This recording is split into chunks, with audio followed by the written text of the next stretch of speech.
I spent 4 years at the School of Oriental and African Studies, London University, doing my first degree, and never once in all those years did I learn anything about any African civilization.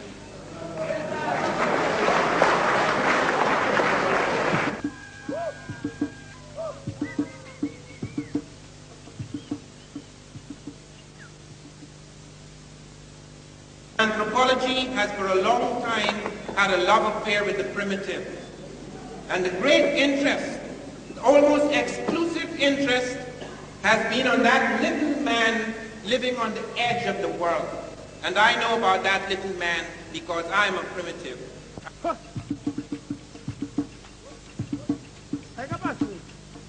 I spent nearly 14 years in the jungle, and not the jungles of Africa, the jungles of South America. I was born in Georgetown, but I spent a great part of my boyhood in the jungle. I lived therefore on the periphery of the South American civilization. I was 3/4 African and about 1/4 Makusi Indian. I could not for a moment think that to do an ethnography of the Makusi Indian, a little primitive tribe on the edge of the world, I would be giving any vision whatsoever of South American civilization.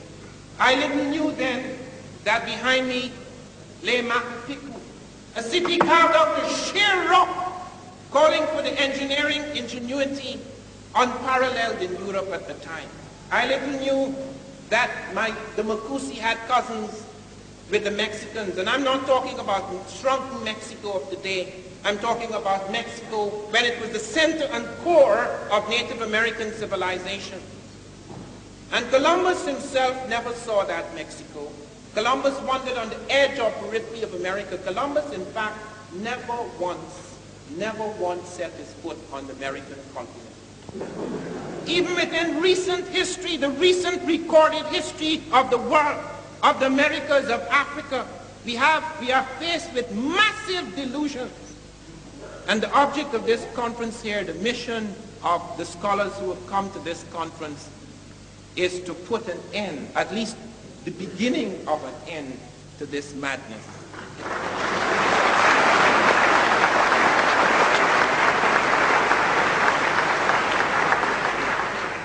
We know very little, or rather we have known very little of the technologies of early Africa because of this concentration on the primitive. I grew up in a jungle twice as large as any jungle in Africa. Africa, in fact, has less jungle than any other continent comparable with its land space. If you took 2 Europes and put it in Africa, there is more woodland and forest in 2 Europes than there is in Africa. Our image of jungle springs from the fact that most anthropologists, at least in the past, it may be changing slightly now, and with these studies it will change even more rapidly. Most anthropologists have been satisfied to go looking for vanishing little tribes, utterly irrelevant, the Wooga Booga and the Luga Booga. And they go and they spend 6 months to a year and they study all they know about the Luga Boogas. All their little ritual and their dances and their kinship system, who is my mother's brother, sister, son, etc. Utterly irrelevant to any illuminating vision of African civilization. And they come and they extrapolate masses of things about it. And so we have thousands and thousands of books about Africa that tell us absolutely nothing about the quintessential African.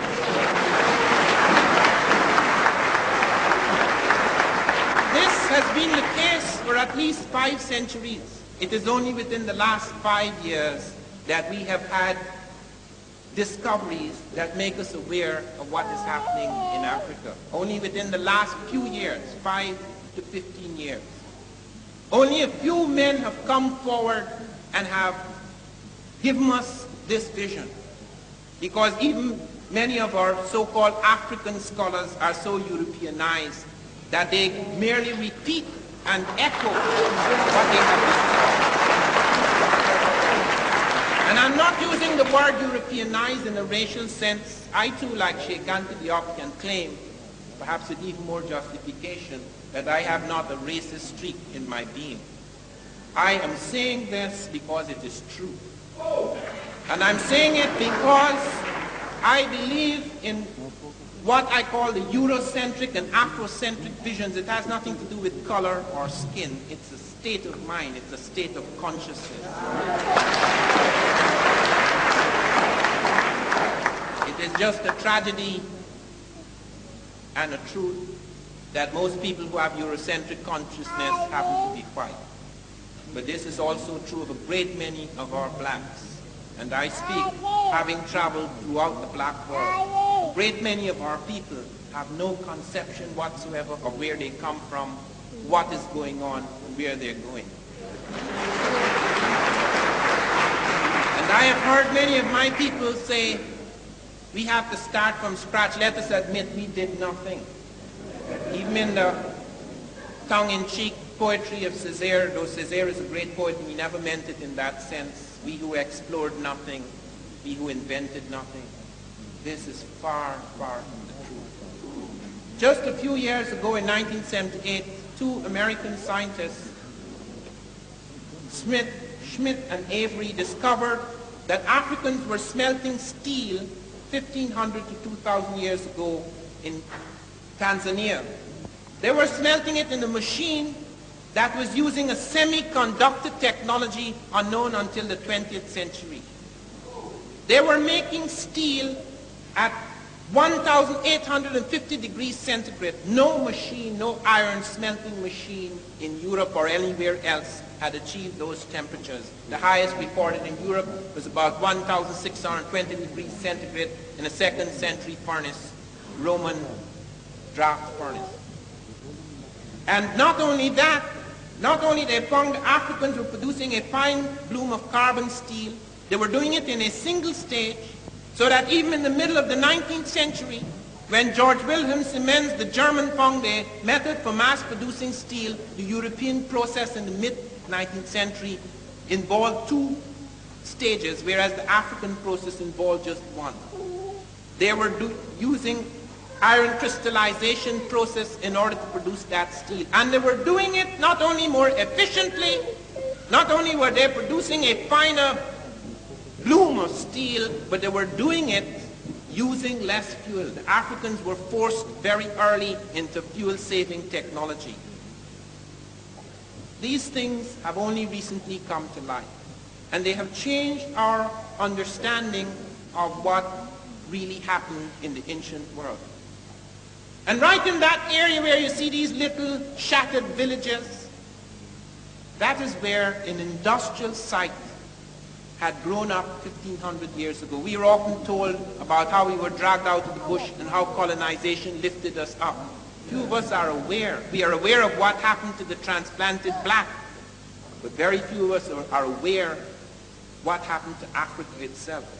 You cannot imagine what a Holocaust hit Africa.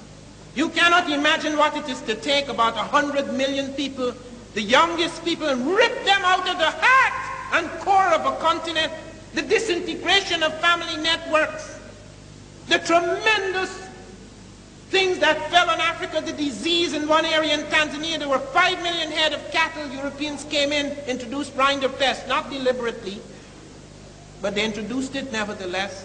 Almost all the cattle disappeared. You cannot imagine in the Americas, millions of people vanished just because of the common cold which Europeans had introduced in America.